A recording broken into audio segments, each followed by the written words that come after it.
بيقولوا ان العبد ربنا سبحانه وتعالى بيفتح عليه اما ينجح في 3 اختبارات. اول اختبار اما يمر بضيق الرزق وهو عمال بيسعى وطالع عينه وشغال وبيعمل كل حاجه وبرضه في ضيق رزق، من جواه عارف ان ليس له من الامر شيء وكله بايد ربنا سبحانه وتعالى.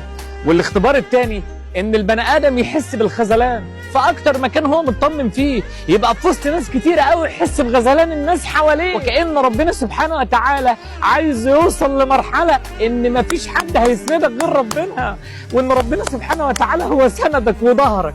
وثالث اختبار اما البني ادم يشوف ربنا سبحانه وتعالى بيدي بني ادم جنبه رزق بزياده اكتر منه وهو ما بيقارنش نفسه بيه وراضي، وكأنه بقى عنده ايمان ان ربنا ما يزود بني ادم او ياخد منه ده مش هيزودك ولا هياخد منك، وتبقى عارف ان كل معادلات ربنا متساويه، وتبقى راضي بنعم ربنا ومدرك قد ايه زوال النعم دي متعبه للبني ادم. في كل دقيقه بتمر عليك احمد ربنا سبحانه وتعالى، واعرف ان جبر السعي جاي، وكل ما مرحله هتمر بيها تحس بخذلان من شريك حياه او من ناس حواليك، اعرف ان اللي هيسندك ربنا، وان اكتر حاجه هتديك امان ربنا. وفي اي وقت هتبص حواليك وتلاقي ناس معاها عربيات وفلوس ربنا بيديها، وانت ربنا مديك رزق قليل، ادعي لهم ربنا يفتح عليهم ويزيدهم. وخليك عندك ايمان ان الغنى في الرضا، ترضى باللي ربنا اداهولك فتبقى اسعد بني ادم. هتنجح في ال3 اختبارات وربنا سبحانه وتعالى